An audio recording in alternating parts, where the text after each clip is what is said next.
सत श्री अकाल। मैं सुनैना देश दुनिया दी खबरां तुसीं देख रहे हो। रोजाना दी तरह रुक करदे हां अज दी पहली खबर ਵੱਲ। पंजाब ਅਤੇ ਚੰਡੀਗੜ੍ਹ ਦੇ ਵਿੱਚ ਗਰਮੀ ਦਾ ਕਹਿਰ ਲਗਾਤਾਰ ਜਾਰੀ ਹੈ। ਜੀ ਹਾਂ, ਪਿਛਲੇ 24 ਘੰਟਿਆਂ ਦੇ ਵਿੱਚ ਤਾਪਮਾਨ 1.1 ਡਿਗਰੀ ਸੈਲਸੀਅਸ ਵਧਿਆ। ਕਈ ਸ਼ਹਿਰਾਂ ਦੇ ਵਿੱਚ ਤਾਪਮਾਨ ਆਮ ਨਾਲੋਂ 2 ਤੋਂ 4 ਡਿਗਰੀ ਵੱਧ ਪਹੁੰਚ ਗਿਆ। ਸੋਮਵਾਰ ਨੂੰ ਬਠਿੰਡਾ ਦੇ ਵਿੱਚ ਸਭ ਤੋਂ ਵੱਧ ਤਾਪਮਾਨ 44.8 ਡਿਗਰੀ ਸੈਲਸੀਅਸ ਦਰਜ ਕੀਤਾ ਗਿਆ। ਚੰਡੀਗੜ੍ਹ ਦੇ ਵਿੱਚ ਵੀ ਤੇਜ਼ ਗਰਮੀ ਮਹਿਸੂਸ ਕੀਤੀ ਗਈ। ਵੱਧ ਤੋਂ ਵੱਧ ਤਾਪਮਾਨ 42.7 ਡਿਗਰੀ ਸੈਲਸੀਅਸ ਰਿਹਾ। ਸੋਮਵਾਰ ਸਵੇਰੇ ਪੰਜਾਬ ਸਰਕਾਰ ਨੇ ਸਰਕਾਰੀ ਦਫ਼ਤਰਾਂ ਤੇ ਸਕੂਲਾਂ ਦੇ ਸਮੇਂ ਦੇ ਵਿੱਚ ਬਦਲਾਅ ਕੀਤਾ। ਸਰਕਾਰੀ ਸਕੂਲ ਤੇ ਦਫ਼ਤਰ ਸਵੇਰੇ 7:30 ਵਜੇ ਤੋਂ दोपहर 1:30 बजे तक खुले रहेंगे। कर्मचारियों की दोपहर के खाने की छुट्टी दोपहर 1:30 बजे तो बाद होगी। चंडीगढ़ मौसम विज्ञान केंद्र ने 27 मई तक पंजाब दे विच गंभीर गर्मी की चेतावनी जारी की है। कई जिलों के गर्मी की स्थिति बहुत गंभीर रहने की उम्मीद है। डेरा सच्चा सौदा मुखी गुरमीत राम रहीम सिंह एक बार फिर जेल तो बाहर आ गए ने। राम रहीम जो कि रोहतक दी सुनारिया जेल दे विच कतल ते जिनसी शोषण के दोष दे विच सजा कट रहा। उसनूं प्रशासन ने 16वीं वार 30 दिनों की पैरोल अस्थाई राहत दे दी है। मंजूरी मिलने तो बाद राम रहीम नूं मंगलवार सवेरे जेल तो रिहा कर दिता गया, जिस तो बाद वह सख्त सुरक्षा विचकार हरियाणा के सिरसा स्थित अपने मुख आश्रम लई रवाना हो गए। सूत्रां अनुसार जेल प्रशासन ने राम रहीम नूं पैरोल दिंदे समय कई सख्त शर्तां लगाईआं ने।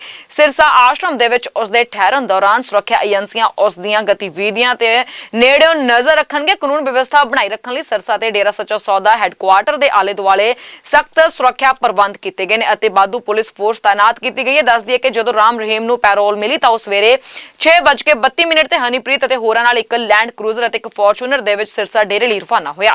जिक्रयोग है कि राम रहीम नूं समय-समय ते दित्ती गई पैरोल अते फरलो हमेशा चर्चा ते विवाद दा विषय रही है। विरोधी धिर अते कई समाजिक संगठनां ने बलात्कार अते कतल वर्गे गंभीर अपराधां दे दोषी नूं जेल तो बाहर जाण दी इजाजत देण ते बार-बार सवाल उठाए ने। हालांकि प्रशासन अते राम रहीम दे कानूनी वकील ने लगातार दलील दित्ती है कि पैरोल जेल नियमां दे अधीन हरेक कैदी दा कानूनी अधिकार है ते किसी भी नियमां दी उलंघना नहीं की गई है। 30 दिनां दी म्याद खत्म होने तो बाद गुरमीत राम रहीम नूं रोहतक दी सुनारिया जेल दे विच वापस आत्म समर्पण करना पवेगा। ਪੈਟਰੋਲ ਡੀਜ਼ਲ ਦੀਆਂ ਕੀਮਤਾਂ ਦੇ ਵਿੱਚ ਵਾਧਾ ਹੋਣ ਤੋਂ ਬਾਅਦ ਆਮ ਲੋਕਾਂ ਨੂੰ ਮੰਗਲਵਾਰ ਸਵੇਰੇ ਇੱਕ ਹੋਰ ਵੱਡਾ ਝਟਕਾ ਲੱਗਾ। ਜੀ ਹਾਂ, ਦਿੱਲੀ ਦੇ ਵਿੱਚ ਕੰਪਰੈਸਡ ਨੈਚੁਰਲ ਗੈਸ ਸੀਐਨਜੀ ਦੀਆਂ ਕੀਮਤਾਂ ਦੇ ਵਿੱਚ 2 ਰੁਪਏ ਪ੍ਰਤੀ ਕਿਲੋਗ੍ਰਾਮ ਦਾ ਵਾਧਾ ਹੋਇਆ, ਜਿਸ ਦੇ ਨਾਲ ਸੀਐਨਜੀ ਨਾਲ ਚੱਲਣ ਵਾਲੇ ਵਾਹਨਾਂ ਦੇ ਉਪਭੋਗਤਾਵਾਂ ਲਈ ਆਉਣ ਜਾਣ ਦਾ ਬੋਝ ਹੋਰ ਵਧ ਗਿਆ। इंद्रप्रस्थ गैस लिमिटेड के अनुसार सीएनजी की कीमत हुण 83.09 रुपए प्रति किलोग्राम हो गई, जिसकी पहला कीमत 81.09 रुपए सी। इस ताजा बदलाव के नाल 15 दिनों तो भी घट समय ਦੇ ਵਿੱਚ ਸੀਐਨਜੀ ਦੀਆਂ ਕੀਮਤਾਂ ਦੇ ਵਿੱਚ ਚੌਥਾ ਵਾਧਾ ਹੋਇਆ। ਇਹ ਸ਼ਨੀਵਾਰ ਨੂੰ ਸੀਐਨਜੀ ਦੀਆਂ ਕੀਮਤਾਂ ਦੇ ਵਿੱਚ 1 ਰੁਪਏ ਦੇ ਪਿਛਲੇ ਵਾਧੇ ਤੋਂ ਕੁਝ ਦਿਨ ਬਾਅਦ ਆਇਆ। ਕੁੱਲ ਮਿਲਾ ਕੇ ਸੀਐਨਜੀ ਲਗਭਗ 6 ਰੁਪਏ ਪ੍ਰਤੀ ਕਿਲੋ ਮਹਿੰਗੀ ਹੋਈ ਹੈ। ਦੱਸ ਦੇ ਕਿ ਸੀਐਨਜੀ ਦੀਆਂ ਕੀਮਤਾਂ ਦੇ ਵਿੱਚ ਵਾਧੇ ਦਾ ਅਸਰ ਦਿੱਲੀ ਅਤੇ ਮੁੰਬਈ ਵਰਗੇ ਸ਼ਹਿਰਾਂ ਦੇ ਵਿੱਚ ਜਨਤਕ ਆਵਾਜਾਈ ਦੇ ਬੇੜੇ ਤੇ ਵੀ ਪੈਂਦਾ, ਜਿੱਥੇ ਜ਼ਿਆਦਾਤਰ ਬੱਸਾਂ ਤੇ ਕੈਬ ਇਸ ਤੇ ਚੱਲਦੀਆਂ ਨੇ। ਸੋਮਵਾਰ ਨੂੰ ਪੈਟਰੋਲ ਤੇ ਡੀਜ਼ਲ ਦੀਆਂ ਕੀਮਤਾਂ ਦੇ ਵਿੱਚ ਫਿਰ ਵਾਧਾ ਕੀਤਾ ਗਿਆ। ਵਿਸ਼ਵ ਕੱਚੇ ਤੇਲ ਬਾਜ਼ਾਰਾਂ ਦੇ ਵਿੱਚ ਨਿਰੰਤਰ ਉਤਾਰ ਚੜਾਅ ਅਤੇ ਪੱਛਮੀ ਏਸ਼ੀਆ ਦੇ ਵਿੱਚ ਚੱਲ ਰਹੇ ਪੂਰਾ राजनीतिक तनाव ਦੇ ਵਿਚਕਾਰ ਇਹ 2 ਹਫ਼ਤਿਆਂ ਤੋਂ ਵੀ ਘੱਟ ਸਮੇਂ ਦੇ ਵਿੱਚ ਚੌਥਾ ਵਾਧਾ। ਅਮਰੀਕਾ ਤੇ ਈਰਾਨ ਵਿਚਾਲੇ ਚੱਲ ਰਹੀ ਜੰਗਬੰਦੀ ਵਾਰਤਾ ਦੇ ਵਿਚਕਾਰ ਅਮਰੀਕੀ ਫੌਜ ਨੇ ਮੰਗਲਵਾਰ ਨੂੰ ਹੋਰਮੁਜ਼ ਸਟ੍ਰੇਟ ਨੇੜੇ ਬਾਰੂਦੀ ਸੁਰੰਗਾਂ ਵਿਚਾਰ ਰਹੀਆਂ ਕਿਸ਼ਤੀਆਂ ਨੂੰ ਨਿਸ਼ਾਨਾ ਬਣਾਇਆ।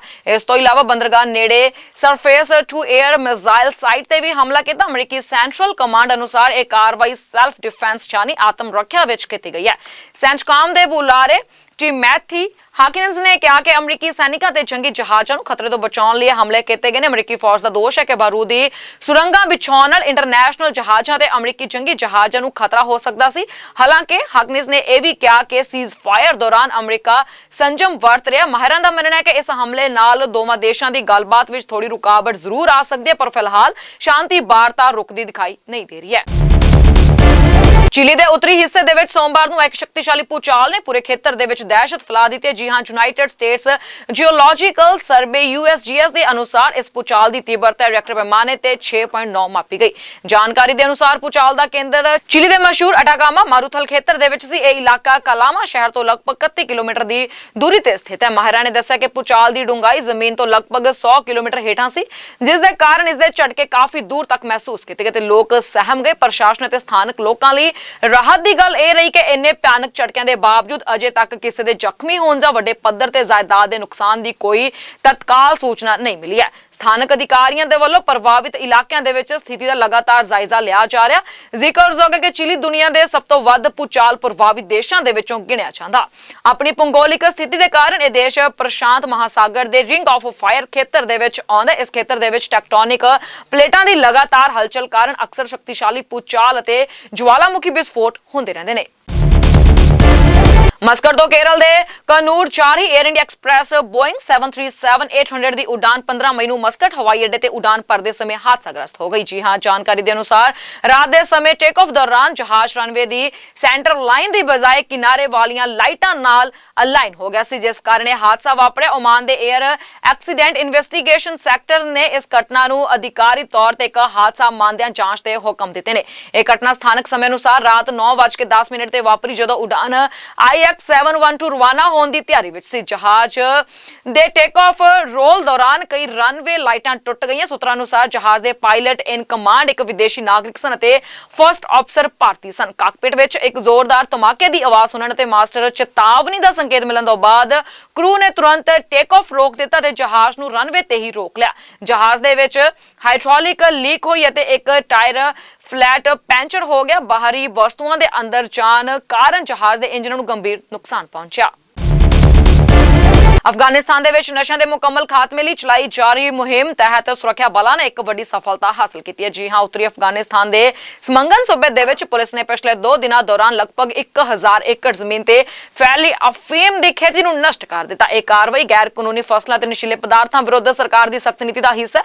ਸੂਬਾਈ ਪੁਲਿਸ ਦੇ ਬੁਲਾਰੇ ਰਸਮਤੁੱਲਾ ਰਹਿਮਾਨੀ ਨੇ ਦੱਸਿਆ ਕਿ ਇਹ ਨਸ਼ਾ ਵਿਰੋਧੀ ਆਪਰੇਸ਼ਨ ਦਾਰਾ-ਈ-ਸੋਫਪਾਇਨ ਜ਼ਿਲ੍ਹੇ ਦੇ ਕਈ ਪਿੰਡਾਂ ਵਿੱਚ ਚਲਾਇਆ ਗਿਆ। ਵੀਕਐਂਡ ਤੋਂ ਸ਼ੁਰੂ ਹੋਈ ਇਸ ਮੁਹਿੰਮ ਦੇ ਵਿੱਚ ਪੁਲਿਸ ਨੇ ਹਜ਼ਾਰਾਂ ਏਕੜ ਅਫੀਮ ਦੀ ਫਸਲ ਨੂੰ ਹਲ ਚਲਾ ਕੇ ਤਬਾਹ ਕਰ ਦਿੱਤਾ। ਪ੍ਰਸ਼ਾਸਨ ਨੇ ਸਪਸ਼ਟ ਕੀਤਾ ਕਿ ਨਸ਼ੀਲੇ ਪਦਾਰਥਾਂ ਦੇ ਉਤਪਾਦਨ ਜਾਂ ਤਸਕਰੀ ਦੇ ਵਿੱਚ ਸ਼ਾਮਿਲ ਕਿਸੇ ਵੀ ਵਿਅਕਤੀ ਵਿਰੁੱਧ ਸਖਤ ਕਾਨੂੰਨੀ ਕਾਰਵਾਈ ਕੀਤੀ ਜਾਵੇਗੀ। ਸਿਰਫ ਸਮੰਗਨ ਹੀ ਨਹੀਂ, ਸਗੋਂ ਪਿਛਲੇ ਕੁਝ ਹਫ਼ਤਿਆਂ ਦੌਰਾਨ ਬਾਗਲਾਨ, ਤਾਖਾਰ ਅਤੇ ਬਦਕਸਾਨ ਸੂਬਿਆਂ ਦੇ ਵਿੱਚ ਵੀ ਸੈਂਕੜੇ ਏਕੜ ਅਫੀਮ ਦੀ ਖੇਤੀ ਨਸ਼ਟ ਕੀਤੀ ਗਈ ਹੈ। ਜ਼ਿਕਰਯੋਗ ਹੈ ਕਿ 10 ਮਈ ਨੂੰ ਬਾਗਲਾਨ ਸੂਬੇ ਦੇ ਵਿੱਚ ਲਗਭਗ 400 ਏਕੜ ਖੇਤੀ ਤਬਾਹ ਕੀਤੀ ਗਈ ਸੀ। ਨਸ਼ਿਆਂ ਦੇ ਨੈਟਵਰਕ ਨੂੰ ਤੋੜਨ ਲਈ ਦੇਸ਼ ਭਰ ਦੇ ਵਿੱਚ ਛਾਪੇਮਾਰੀ ਜਾਰੀ ਹੈ। ਹਾਲ ਹੀ ਵਿੱਚ ਹੋਈਆਂ ਕਾਰਵਾਈਆਂ ਦੌਰਾਨ ਨਿਮਰੋਜ਼ ਸੂਬੇ ਦੇ ਵਿੱਚ 55 ਕਿਲੋ ਮੈਥਾਮਫੈਟਾਮਾਈਨ ਜ਼ਬਤ ਕੀਤੀ ਗਈ ਹੈ।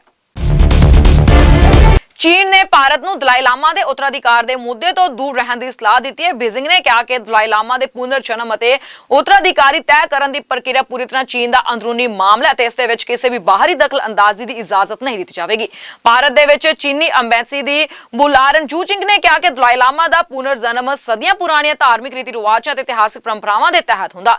ਚੀਨ ਦਾ ਇਹ ਬਿਆਨ ਅਜਿਹੇ ਸਮੇਂ ਹੈ ਜਦੋਂ 27 ਮਈ ਨੂੰ ਧਰਮਸ਼ਾਲਾ ਵਿੱਚ ਸੈਂਟਰਲ ਤਿੱਬਤਨ ਐਡਮਿਨਿਸਟ੍ਰੇਸ਼ਨ ਭਾਵ ਜ਼ਿਲ੍ਹਾ ਵਤਨ ਤਿੱਬਤੀ ਸਰਕਾਰ ਦੇ ਮੁਖੀ ਪੇਨਪਾ ਤਸੇਰਿੰਗ ਦੂਜੀ ਵਾਰ ਸਹੁੰ ਚੁੱਕਣ ਵਾਲੇ ਨੇ। ਇਹ ਸੰਦੇਸ਼ ਸੁਣੇ ਤੇ ਖਬਰਾਂ ਹੁਣ ਮੈਨੂੰ ਦੇ ਇਜਾਜ਼ਤ। ਧੰਨਵਾਦ। ਸਤਿ ਸ਼੍ਰੀ ਅਕਾਲ।